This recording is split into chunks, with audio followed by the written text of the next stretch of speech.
어제 유엔의 대북 제재가 미국의 호언장담 니키 헤일리 유엔 미국 대사의 장담과는 다르게 또 유엔 결의 이전에 전술핵 재배치를 할 수도 있다고 말하던 미국 백악관과 미국 의회의 입장과는 다르게 어떻게 그렇게 흐리멍텅하게 결론이 났는가?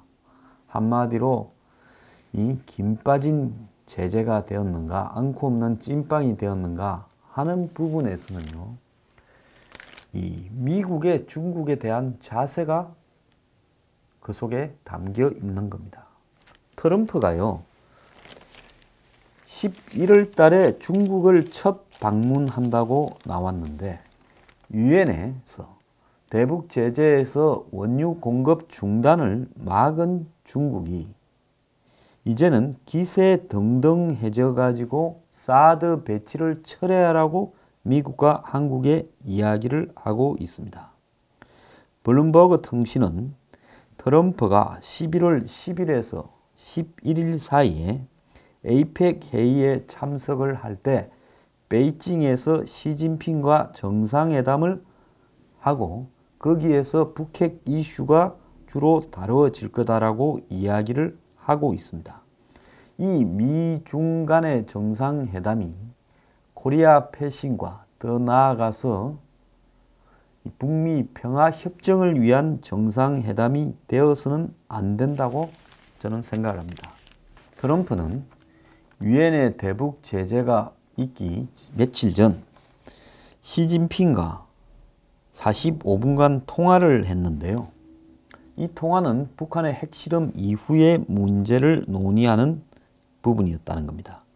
이때 대북 제재와 관련해서 트럼프와 시진핑이 합의점을 찾았고, 그래서 이 미중 간의 한라인 전화를 통해서 대북 제재의 범위가 정해졌다라는 겁니다. 자, 니키 헤일리 주미 유엔 주재 미 대사도 이번에 안보리 결의는 트럼프와 시진핑 간의 연대가 없었다면 이렇게 되지 못했을 거다라고 이야기를 하고 있습니다. 그래서 초안에 있던 고강도 내용 중에서 원유 전면 금지와 김정은이라는 두 글이 빠졌다는 겁니다. 트럼프하고 통화한 다음에 중국 측의 태도는요, 처음에는 유엔 제재에 반발하다가 트럼프하고 통화해서 김정은을 보호할 수 있는 핵심적인 내용은 제재에서 뺀 다음에 그 다음에 끝으로는 중국이 이제 북한에 대해서 굉장히 규탄하는 식으로 중국은 북한의 6차 핵실험을 규탄한다. 평양도 이런 상황을 직시하고 추가 도발하지 마라. 그러면서 중국이 그동안에는 반대한다라고 말했는데 규탄한다고 말했기 때문에 엄청난 발전인 것처럼 유엔에서는 감지덕지하고 이후에 협상이 급물살을 타서 이제 원유 수출 금지는 빠져버렸고 김정은도 빠져버린 겁니다. 그렇다면 중국은요, 트럼프를 상대로 처음에는 제재를 반대한다고 하고 북한에 대해서 말도 안 하다가 나중에 결정적인 부분을 드러내고 나머지 하나마나 한 것들만 넣은 채 그 다음에 말로만 북한을 규탄한다고 했습니다. 이게 중국 놈들이에요. 장사 수완입니다. 곰은 재주가 넘고 돈은 떼놈이 번다라는 이야기가 있지 않습니까? 그래서 결국은 미국은 이제 흐지부지 된 누더기 제재를 해놓고는 애초 김정은은 대상이 아니었는데 중국과의 협상용이다. 이렇게 둘러대고 있습니다.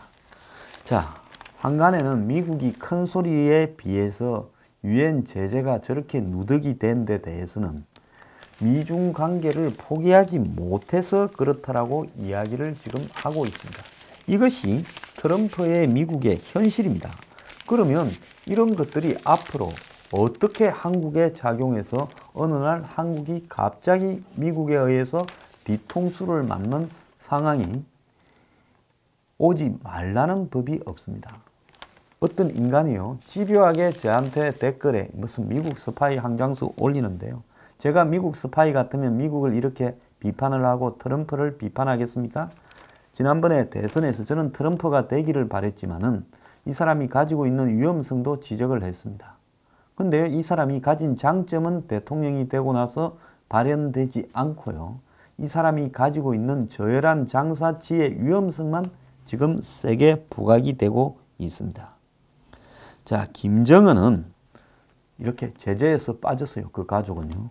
빠진 만큼 그러면 미국도 중국을 향해서 김정은이 빼고 원유 전면 공급 중단을 뺄라 그러면 너네들은 뭘 내놓을 거냐라고 해야지. 고작 말로 규탄한다 말 한마디 내놓고는 중국의 뜻대로 갔습니다. 그러면 유엔의 결정은 대북 제재에 대한 결정의 결재권은 미국이 있습니까? 중국이 있습니까? 중국이 유엔에서 대북 제재의 결재권을 가지고 있다는 겁니다. 자, 석유 제한이 북한의 심리적인 타격이 될 거다. 이번에 제재로 북한이 1조 한 2천억 정도의 손해를 보게 될 거다. 미국은 이런 부분을 좀 더 가속화하겠다 하지만요. 웃기는 소리 하지 마십시오. 김정은이 최소 수십조, 최대 수백조를 물밑에 재놓지 않고 미국하고 이 싸움을 벌이겠다고 할 수 있겠습니까? 심지어 어떤 사람은 이런 소리 합니다. 김정은이 심리적으로 굉장히 고통을 받고 있을 것이다. 그런데 이번에 북한이 도대체 중국에서 수입을 하든 유무상으로 수입을 하든 원유가 얼만큼이냐라는 의문도 나오고 있습니다. 그래서 중국이 북한에 공급하고 있는 원유가 연간 400만 톤이라고 유엔이 추정을 했는데요. 중국은 북한에 유무상으로 100만 톤을 원유를 갖다가 줬는데 통계가 잡히던 유상 수출이 중단됐다면서 이번에 동결된 것은 이후 무상 공급하던 원유라고 이야기를 하고 있습니다.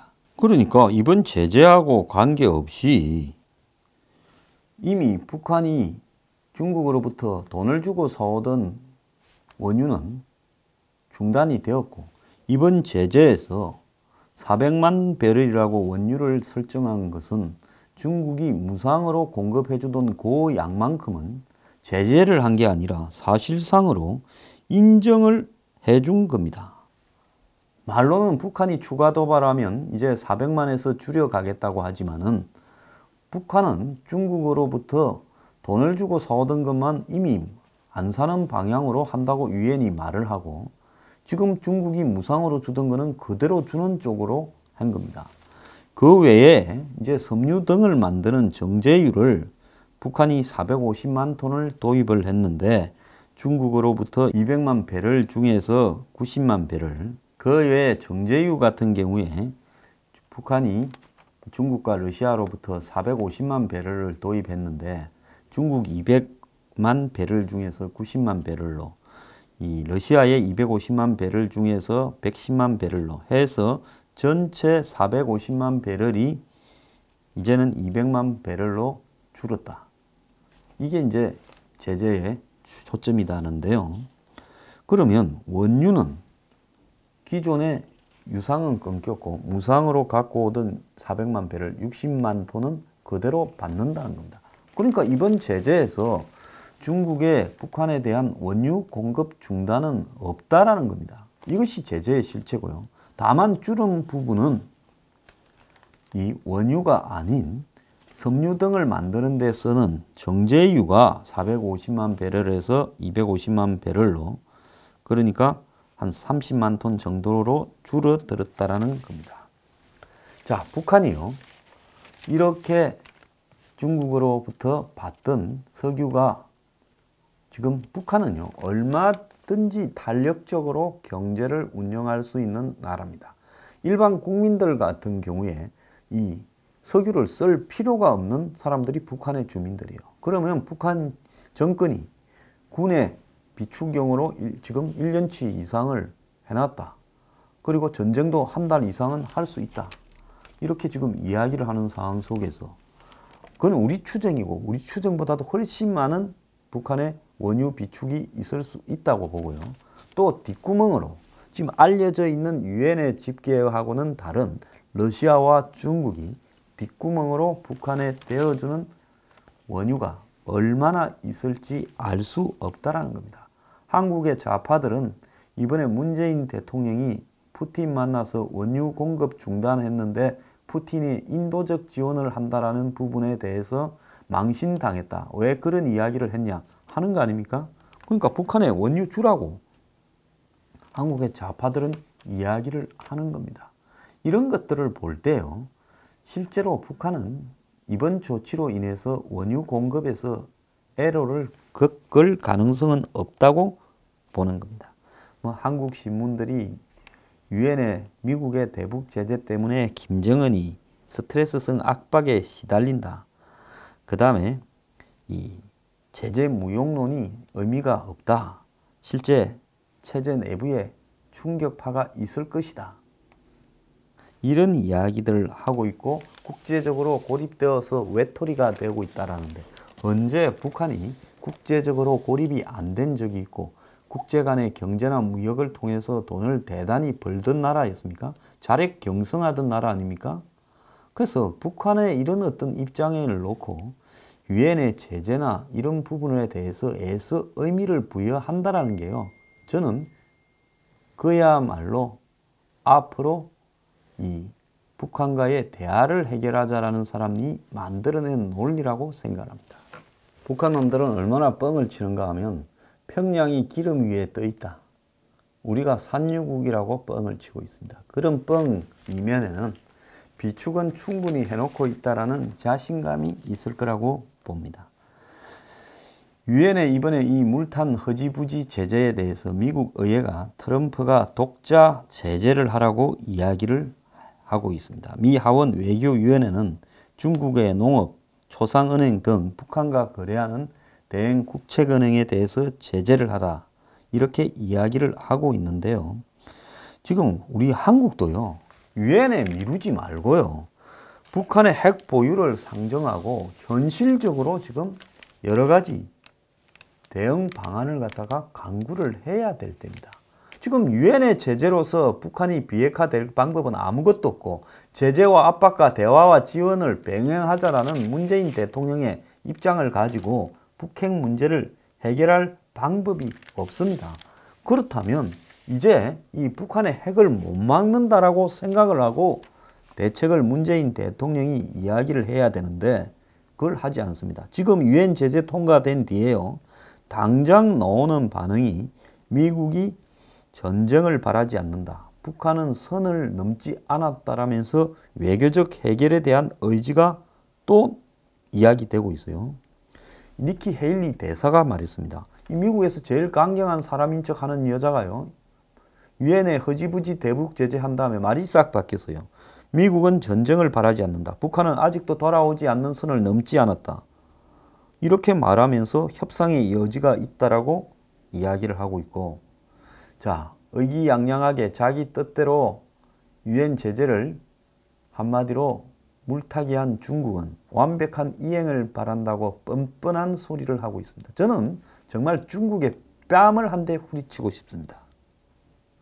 북한의 원유의 무상 제공이 얼마인가, 밀무역은 얼마나 되는가 하는 부분은 통계조차도 안 잡혀 있다는 겁니다. 그러니까 제가 결론적으로 이야기하는 것은요. 북한은 이미 핵 보유국이 됐습니다. 핵 보유국을 이런 허지부지한 제재를 한다고 해서 당신 같으면 그걸 포기하겠습니까? 아니 북한의 입장이 됐다면 이 방송을 듣는 여러분 같으면 이런 하나마나 제재가 겁이 나서 죽도록 지금까지 3대에 걸쳐서 수십 년간 온 이걸 포기하겠습니까? 이제 다 왔는데요. 그래서 우리는 그러면 어떻게 해야 되겠습니까? 핵과 ICBM을 가졌다 하면 우리의 선택은요. 핵을 가져서 공표의 균형을 이루어서 한마디로 전쟁도 막고 버티어보자 하면서 북한을 강대강으로 밀어붙여서 그리고 북한에 대한 제재를 더 강하게 하자고 우리가 앞장서서 이야기를 해서 그리고 북한에 도발이 있을 때는 미국을 붙들고 앉아서 한 대 맞으면 두 대, 세 대를 때리면서 끝까지 버텨서 북한을 무너뜨리는, 스스로 무너지게 만드는 중국이 지쳐서 중국이 한국도 핵무장을 하려 하고 일본도 핵무장을 하려 하고 중국이 그 과정에서 동북아가 전부 핵무장을 했을 때 중국이 두려움을 느껴서 북한에 대해서 설그머니 손을 떼거나 내부적으로 교체하는 이런 방향으로 중국의 생각을 바꿔야 되는 겁니다. 중국 놈들 낳아놓고는 북한의 비핵화를 절대 이룰 수 없는데 중국이 지금까지 봤을 때 북한이 중국 말을 듣고 한 건 아니지만은 스스로 핵을 만들어 가요. 중국이 가만히 생각을 하니까 이게 우리한테 나쁠 게 하나도 없고 우리한테 나중에 큰 약이 되고 미국을 몰아내고 미군을 한국에서 몰아내고 한국까지 중국이 녹일 수 있는 방향에 있어서 북한의 김정은이 똘마니가 알아서 잘하고 있는데 저렇게 사랑스러운 똘마니를 내가 왜 괴롭히거나 힘들게 만들어. 중국의 입장에서는 잘하고 있어 하고 격려하는 것이 당연한 겁니다. 그렇다면 당사자 한국이요 할 수 있는 유일한 방법은 핵 대 핵, 강 대 강, 그리고 장기적 지구적인 대치, 그리고 중국의 부담을 강화시켜주는 한국과 일본의 핵무장 강화, 이런 부분으로 방향을 몰아가는 방법밖에 없고 그 과정에서 북한이나 중국의 경제가 먼저 무너지면서 우리가 결국 원하는 부분을 당장은 아니더라도 몇 년 뒤에는 이루어낼 수 있다는 겁니다. 이것이 북한을 비핵화할 수 있는 유일한 방법이지 나머지 방법은 없는 겁니다. 유행 같은 개뿔 같은 소리 하지 말기 바랍니다.